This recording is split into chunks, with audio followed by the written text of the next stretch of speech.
اب آدھے پر کیا یہ ابو عبیدہ رضی اللہ عنہ آئے اور ان لوگوں نے بھاگے بھاگے فوراً ان سے کیا کر لی؟ صلح کر لی۔ اب آگے یہ دونوں جرنیل آمنے سامنے ہو گئے، خالد ابن ولید رضی اللہ عنہ بھی، ابو عبیدہ رضی اللہ عنہ بھی۔ کہا جی میں نے تو لڑ کر فتح کیا، انہوں نے کہا ہم نے تو صلح کر لی ہے ان کے ساتھ، شرائط بھی طے ہوئی ہیں، اب کیا کریں؟ بہت آسان طریقہ۔ نتیجہ یہ نکالا، فیصلہ یہ کیا کہ جو علاقہ تلوار کی نوک پر قبضہ کیا گیا ہے، اب دیکھیں اصول ایک پہلے میں عرض کر دوں کہ جب مسلمان اگر کافر ان سے کمپرومائز نہیں کرتا، وہ جنگ کے لیے تیار ہوتا ہے، تین باتوں میں سے پہلی دو باتوں کو نہیں مانتا، اسلم تسلم نہیں مانتا، اچھا چلو بھائی پھر کیا کر دو؟ ذلیل ہو کر جزیہ دو، یہ لفظ ہیں، تعط الجزیۃ عن ید وہم صاغرون، ذلیل ہو کر جزیہ دینا پڑے گا، قرآن کی آیت ہے۔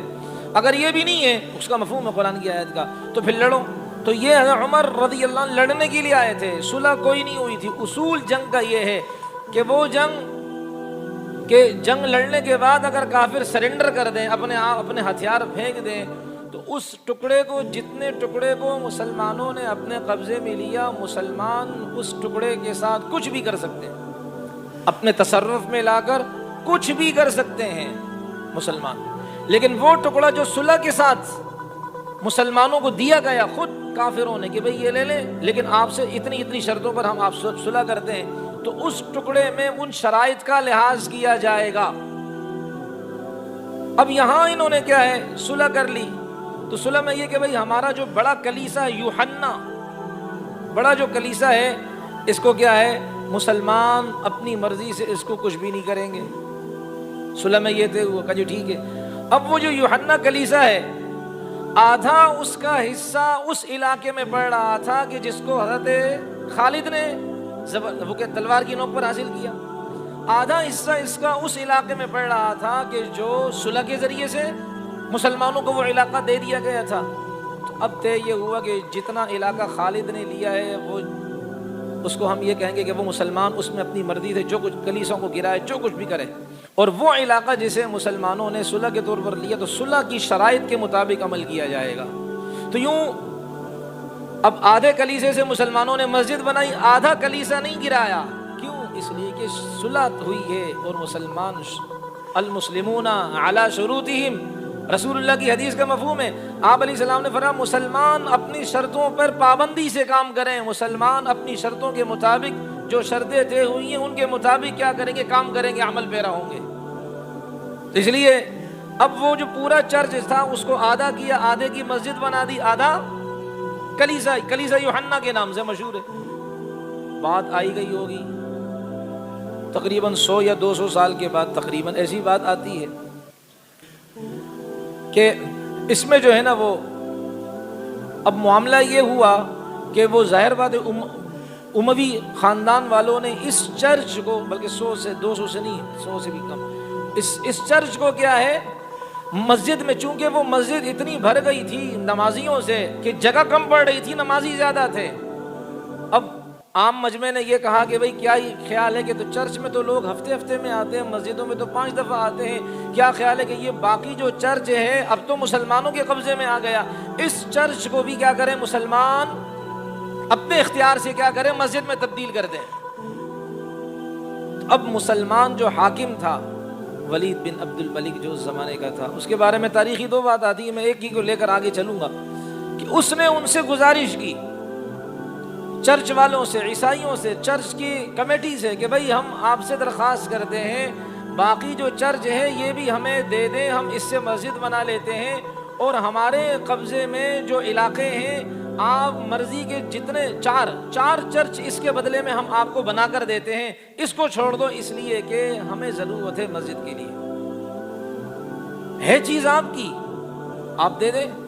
انہوں نے کہا کہ نہیں بھائی ہم نہیں دیتے۔ کہا جی ٹھیک ہے۔ کہا یا پھر ایک اور کام کہ یا اس چرچ کی جتنی منہ مانگی قیمت آپ مانگتے ہیں ہم آپ کو دینے کو تیار ہیں۔ کہا کہ نہیں بھائی ہم اس چرچ کو چھوڑنے کو تیار نہیں، خاموش ہو گئے۔ اب یہ بھی آتا ہے کہ انہوں نے اس کو تبدیل کر دیا تھا، چرچ کو توڑ کر تبدیل کر کے مسجد میں شامل کر دیا تھا۔ حضرت عمر بن عبدالعزیز رحمۃ اللہ علیہ جب آئے خلیفہ بنے، ان کو پتہ چلا تو انہوں نے وہ جو حصہ تھا جو چرچ سے لے کر مسجد میں شامل کر دیا تھا، اس سے دوبارہ کیا کر دیا؟ توڑ دیا، اس لیے کہ طریقہ کار صحیح نہیں تھا تو اس سے مسجد سے ہٹا دیا اس کو، اس لیے کہ پہلے کسی کی عبادت گاہ تھی، یہ تو نہیں کہ توڑ کر کے آئے مسجد بنا دے. ایک صلح ہوئی ہے، معاہدہ ہوا، حکومت وقت کا ہوا ہے. اب انہوں نے جب یہ دیکھا کہ بھائی یہ مسلمانوں کا امیر کتنا زبردست ہے، انہوں نے کہا بھائی ہم دیتے ہیں کیا ہے یہ چرچ، ہم مسلمانوں کو مسجد کے لیے دیتے ہیں. اور پھر وہ مسجد کیا ہے، آج بھی وہ جامع مسجد اموی کے نام سے بڑی مشہور ہے، بڑا شاہکار ہے اپنے کیا ہے تاریخ کے اعتبار سے، فن تاریخ کا بڑا شاہکار ہے، بڑے شہپارے ہیں اس کے اندر. تو یوں یہ مسجد کیا ہے، دمشق کی مسجد، اللہ تبارک و تعالیٰ نے پورے کا پورا چرچ مسلمانوں کو وہ مسجد کی صورت میں مسلمانوں کو اللہ تعالیٰ نے عطا فرما دیا. اس سے بات سمجھ میں گئی، مسلمان اتنا جب صحیح دین پر چلتا ہے نا تو مسلمان اتنی باریک بینی سے خیال کرتا ہے کہ کسی کا کوئی نقصان بھی نہ ہو.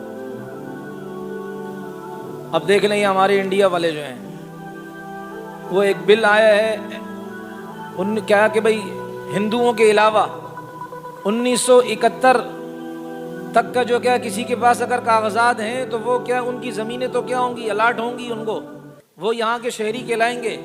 لیکن اگر 1971 تک کے کاغذات اگر کسی کے پاس نہیں ہے تو وہ دوسرے نمبر کے شہری ہوں گے، یعنی ہم ان کو کیا کیمپ میں ڈال سکتے ہیں، ہم ان کو گھروں سے اٹھا سکتے ہیں. بھائی وہ زمانہ تو دیکھو، وہ زمانہ کون سا زمانہ تھا، اس میں کمپیوٹر سسٹم کہاں تھا، اس میں لکھت پڑھت کا اتنا بہترین نظام منظم انداز سے کہاں تھا. ہندوؤں کے لیے کیوں نہیں، ہندوؤں کو بھی شامل کرو نا کہ بھائی کسی ہندو کے پاس اگر کیا لیٹر نہیں تو ان کو بھی کیمپ میں بھیج دو.